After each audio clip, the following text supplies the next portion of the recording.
నమస్తే welcome to 9+ news. తెలంగాణలో 22A నిషేధిత భూముల జాబితా వ్యవహారం కాంగ్రెస్ సర్కార్కి పొలిటికల్ గా కొత్త తలనొప్పిగా మారింది. నిషేధిత భూముల జాబితా అప్డేట్ చేసే క్రమంలో చట్టబద్ధమైన ప్రైవేట్ పట్టా భూములు కూడా 22Aలోకి చేరాయన్న ఫిర్యాదులతో భూ యజమానుల్లో ఆందోళన మొదలైంది. రిజిస్ట్రేషన్లు ఆగిపోయాయి, భూముల క్రయ విక్రయాలు నిలిచిపోయాయి. అత్యవసర అవసరాలకు ఆస్తులు అమ్ముకోవాలనుకున్న వాళ్లు ఇబ్బందులు పడ్డారు. ప్రభుత్వం మాత్రం ఇది అడ్మినిస్ట్రేటివ్ పొరపాటు, ప్రైవేట్ భూములకు ఇబ్బంది ఉండదు అని క్లారిటీ ఇస్తోంది. ఇక మరోవైపు ప్రతిపక్షాలు మాత్రం ఇంత పెద్ద తప్పు ఎలా జరిగింది, బాధ్యులెవరు అంటూ ప్రభుత్వాన్ని టార్గెట్ చేస్తున్నాయి. ఇంతకీ 22A వ్యవహారం వల్ల ఎవరికి నష్టం జరుగుతోంది? దీనిపై సర్కార్ ఏం చెబుతుందో ఈ స్టోరీలో చూద్దాం.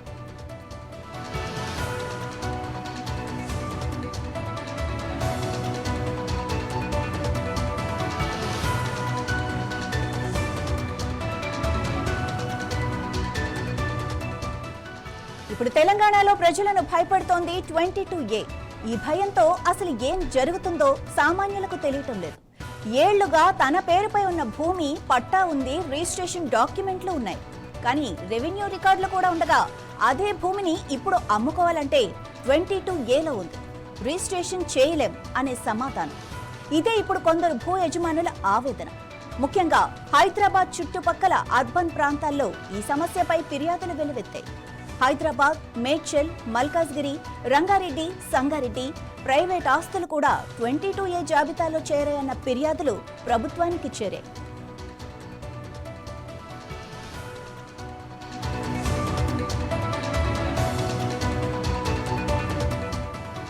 భూమి ఉన్న అవసరానికి అమ్ముకోలేని పరిస్థితి.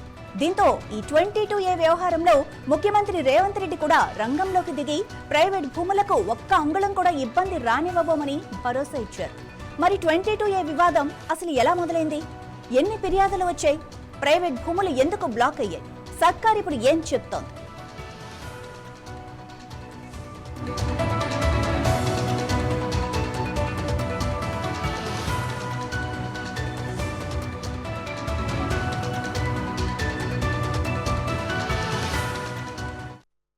గవర్నమెంట్ పెట్టిన టోల్ ఫ్రీ నంబర్ పనిచేస్తలేదు, కానీ మీకు జనతా గ్యారేజ్ తలుపులు తెరిచే ఉంటాయి.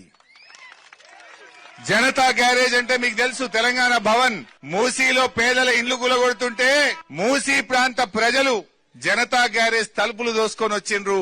బీఆర్ఎస్ వాళ్ళకి అండగా ఉన్నది, వాళ్ళని కాపాడుకున్నది. నేను ఈ మల్కాజ్గిరి నుంచి కూడా రంగారెడ్డి, మేడ్చల్, హైదరాబాద్ రాష్ట్ర ప్రజలకు నేను భరోసా ఇస్తా ఉన్నా, అధైర్యపడకండి, మీకోసం జనతా గ్యారేజ్ తలుపులు తెరిచే ఉన్నాయి. ఎవరైనా రావచ్చు. ఎవరికి ఇబ్బంది కలిగినా, ఎవడు మిమ్మల్ని పర్సెంటేజ్ అడిగినా, ఎవడు మిమ్మల్ని భయపెట్టినా, మీ ప్లాట్ ఎవడు కబ్జా పెట్టినా జనతా గ్యారేజ్ మీకోసం రెడీగా ఉన్నది. రండి, మీకు అండగా బీఆర్ఎస్ పార్టీ ఉంటుంది. మిమ్మల్ని మేము కాపాడుకుంటాం. మిమ్మల్ని కాపాడుకునే బాధ్యత బీఆర్ఎస్ పార్టీది. కేసీఆర్ గారు పోరాడి తెలంగాణ తెచ్చిండు. తెలంగాణ ప్రజల కోసం, ఈ రాష్ట్రం కోసం తన ప్రాణాన్ని ఫలంగా పెట్టిన నాయకుడు కేసీఆర్.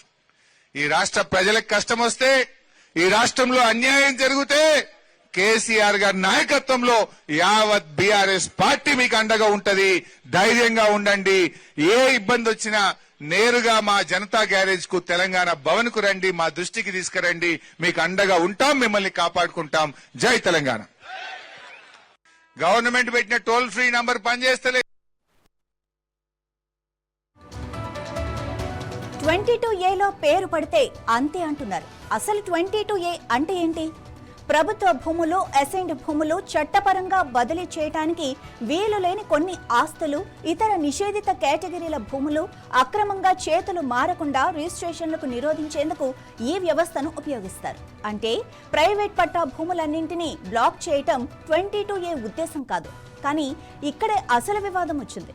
నిషేధిత జాబితాను అప్డేట్ చేసే సమయంలో కొన్ని ప్రైవేట్ భూములు కూడా తప్పుగా జాబితాలోకి వచ్చాయని ప్రభుత్వం చెబుతోంది. అంటే భూమిని రక్షించాల్సిన వ్యవస్థే భూమి యజమానికి సమస్యగా మారిందన్నమాట.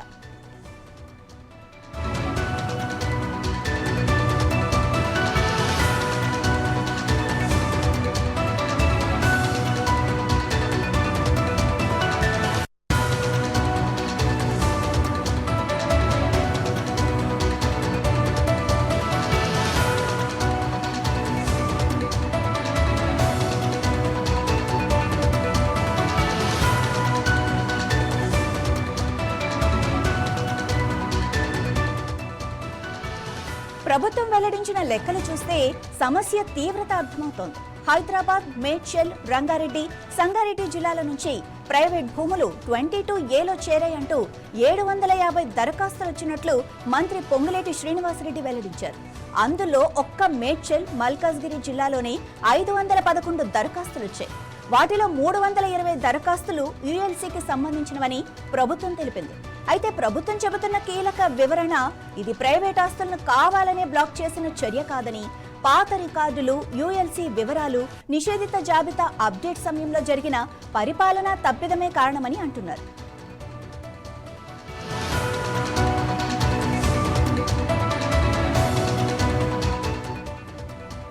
ఇక్కడే యూఎల్సీ అంశం తెరపైకొస్తోంది.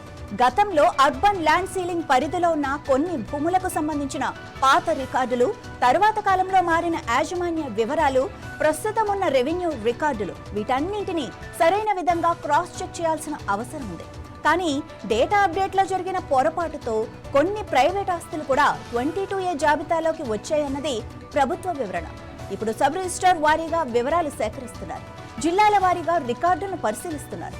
తప్పుగా చేరిన భూములను గుర్తించి జాబితా నుంచి తొలగించే ప్రక్రియ చేపడుతున్నారు. 22A వివాదంపై ముఖ్యమంత్రి రేవంత్ రెడ్డి కూడా అధికారులతో సమీక్ష నిర్వహించారు. ప్రజలు తమ భూ హక్కుల విషయంలో ఆందోళన చెందాల్సిన అవసరం లేదని సీఎం స్పష్టం చేశారు. ప్రైవేట్ భూములకు సంబంధించి ఒక్క అంగుళం కూడా ఇబ్బంది రానివ్వబోమని భరోసా ఇచ్చారు. రిజిస్ట్రేషన్ కోసం ఆన్లైన్లో స్లాట్ తీసుకున్న వారి ఆస్తి 22Aలో ఉంటే రెవెన్యూ అధికారులు పరిశీలించాలని ఆదేశించారు. అది ప్రైవేట్ భూమి అని తేలితే రిజిస్ట్రేషన్కు వెంటనే అవకాశం కల్పించాలని స్పష్టం చేశారు. ఇక జిల్లా కలెక్టర్లు 22A జాబితాను క్షుణ్ణంగా పరిశీలించి తప్పులు లేని శాశ్వత జాబితా తయారు చేయాలని సీఎం ఆదేశించారు.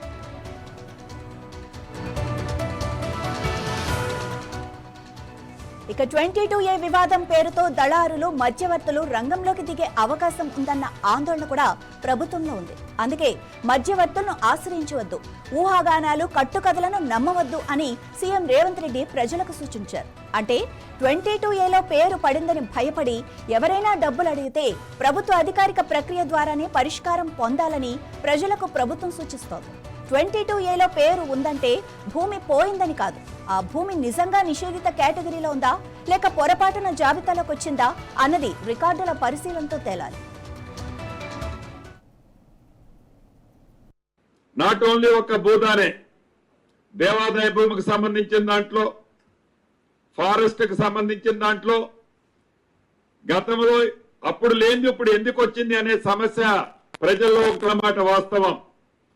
ఆనరబుల్ కోర్టు చెప్పిన దాని ప్రకారం ఏదైతే 22A లిస్టు రీసెంట్ గా డిసెంబర్ ఎండ్ లోనో జనవరి ఫస్ట్ వీక్ లోనో ఇచ్చారు. ఆ రీసెంట్ గా ఇచ్చే దాంట్లో డిలీట్ చేయాల్సిన డిలీట్ చేయకుండా యాజ్ పర్ జీవోల ప్రకారం, మెమోల ప్రకారం అఫీషియల్ గా ప్రభుత్వం ఇచ్చిన వాటిని డిలీట్ చేయని కారణంగా, గతంలో వాటిని అప్లోడ్ చేయని కారణంగా సేమ్ రిపీట్ అవటం వల్ల ప్రజలకి కొంతమందికి ఇబ్బంది కలిగిన మాట వాస్తవం. దానికి నేను నిజంగా చాలా వారందరికీ కూడా నా పక్షాన సారీ చెప్తున్నాను. నాట్ ఓన్లీ ఒక భూమి 22Aలో ఉంటే ప్రభుత్వం ముందుగా 22A జాబితాలో పేరు ఉందో లేదో చెక్ చేస్తుంది. దీనికి పట్టా, రిజిస్ట్రేషన్, రెవెన్యూ రికార్డులు చెక్ చేస్తారు. సంబంధిత అధికారులు 1కి 2 సార్లు పరిశీలన చేస్తారు. తర్వాత అది ప్రైవేట్ భూమి అని నిర్ధారణ అయితే జాబితా నుంచి తొలగింపు, రిజిస్ట్రేషన్ కు క్లియరెన్స్ ఇస్తారు.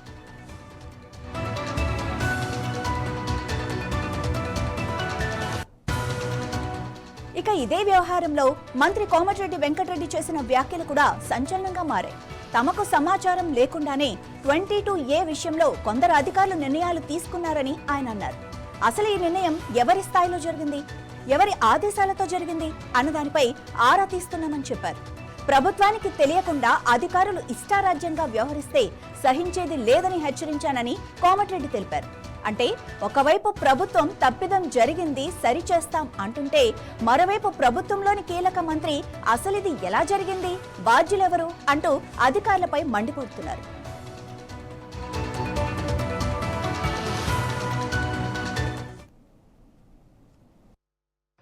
యాదగిరిగుట్టలో కూడా 42,000 ఎకరాలు ప్రొవిజన్లో పెట్టినట్టు నాకు ఐలయ్య గారు అక్కడ స్థానిక ఎమ్మెల్యే చెప్పి బాధపడ్డారు. ఇది 3 నెలల కింద, ఇది ఇవాళ బయట పెట్టిన ప్రతిపక్షాలు. నేను ఆ రోజే ముఖ్యమంత్రి గారికి చెప్పిన, యాదగిరిగుట్టలో ఈ విధంగా 42,000 ఎకరాలు ప్రొవిజన్ అని చెప్పి, తాత ముత్తాతల ఆస్తులు ప్రొవిజన్లు పెట్టినని చెప్పి ఆ ప్రాంతంలో రైతులు, ప్రజలు, మధ్యతరగతి వారు యాదగిరిగుట్ట మున్సిపాలిటీ నిద్రపోకుండా ఎమ్మెల్యే దగ్గర నా దగ్గర తిరిగి తెస్తే గతంలోనే నేను చెప్పిన. మీరు ఇప్పుడు ఇవ్వాలి చెప్తున్నాను, ఆ రోజే చెప్పి దాని గురించి మీరు లేదు, మీరు భయపడద్దు, నేను దీపిస్తానని ముఖ్యమంత్రి గారు. ఇది ఎవరో ఉద్దేశపూర్వకం చేసినట్టుగా అనిపిస్తుంది. యాదగిరిగుట్టలో కూడా 42. ఇక 22A వివాదం ఇప్పుడు బీఆర్ఎస్ కు రాజకీయ అస్త్రంగా మారింది. ప్రైవేట్ భూములు 22Aలోకి ఎలా వచ్చాయి, అధికారులు ఏ ప్రాతిపదికన జాబితా తయారు చేశారు, ఎంత భూమి ప్రభావితమైంది, ఎవరికి నష్టం జరిగింది అంటూ బీఆర్ఎస్ ప్రశ్నిస్తోంది. ప్రభుత్వం శ్వేతపత్రం విడుదల చేయాలని డిమాండ్ చేస్తోంది. కొంతమంది ప్రైవేట్ వ్యక్తుల భూముల విషయంలో డబ్బుల వసూళ్లకు అవకాశం కల్పించేందుకే ఈ వ్యవహారం జరిగిందంటూ ప్రతిపక్ష నేతలు ఆరోపిస్తున్నారు. అయితే ఇవి ప్రతిపక్షాల ఆరోపణలు మాత్రమే అని ప్రభుత్వం వాటిని ఖండిస్తోంది. తమ ఉద్దేశం ప్రైవేట్ భూములను ఇబ్బంది పెట్టడం కాదని, తప్పుగా చేర్చిన వాటిని తొలగిస్తామని స్పష్టం చేస్తోంది.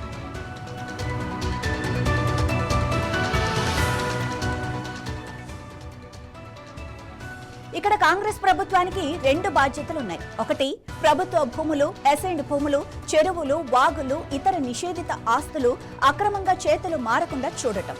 రెండోది, చట్టబద్ధంగా భూములు కొనుగోలు చేసిన సామాన్యుల ఆస్తి హక్కులను కాపాడటం.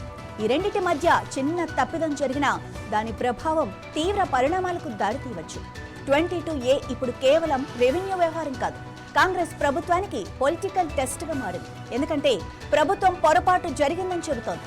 మంత్రులు దిద్దుబాటు చర్యలు ప్రకటించారు. సీఎం స్వయంగా అధికారులను అప్రమత్తం చేశారు. కోమటిరెడ్డి బాధ్యులపై చర్యలు హెచ్చరిక చేశారు. మరోవైపు సామాన్య భూ యజమాని మాత్రం రాజకీయాల గురించి ఆలోచించడం లేదు. ఆయన అడిగే ప్రశ్న ఒక్కటే, నా భూమి ఎప్పుడు క్లియర్ అవుతుంది? అందుకే ఇప్పుడు ప్రభుత్వానికి అసలు పరీక్ష. ఎంత త్వరగా తప్పులను గుర్తిస్తారు, ఎంత త్వరగా ప్రైవేట్ భూములను 22A నుంచి బయటకు తీస్తారు, ఎంత పారదర్శకంగా మొత్తం జాబితాను ప్రక్షాళన చేస్తారు అన్నదే అందరికీ కావాల్సింది.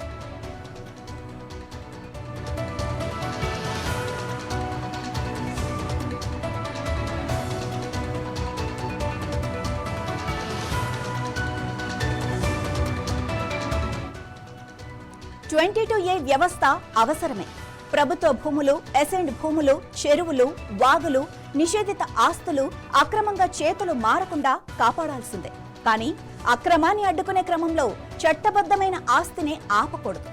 ప్రభుత్వం చెబుతున్నట్టుగా ఇది పరిపాలనా పొరపాటు అయితే ఆ పొరపాటును ఎంత వేగంగా సరిచేస్తారన్నదే ఇప్పుడు కీలకం. ఎందుకంటే 22Aలో పడింది ఒక సర్వే నెంబర్ కావచ్చు, కానీ దాని వెనుక ఒక కుటుంబం జీవితకాల కష్టం ఉండొచ్చు. అందుకే భూమిని కాపాడాలి, భూ హక్కును కాపాడాలి. 22A వివాదానికి శాశ్వత పరిష్కారం చూపించడమే ఇప్పుడు కాంగ్రెస్ ప్రభుత్వానికి అసలు పరీక్షగా కనిపిస్తోంది.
ఇది 22 వ్యవహారం. 22 భూములపై అంటే 22A భూములపై ప్రభుత్వం ఎలాంటి నిర్ణయం తీసుకుంటుంది అన్నది పక్కన పెడితే, ప్రతిపక్షాలు ఏమంటున్నాయి అన్నది కూడా పక్కన పెడితే, ఒక సామాన్య మానవుడికి ఎప్పుడు కూడా అన్యాయం జరగకుండా న్యాయం చేసేలా ప్రభుత్వం ఎంత త్వరగా చర్యలు తీసుకుంటే అంత మంచిదని నిపుణులు కూడా హెచ్చరిస్తున్నారు.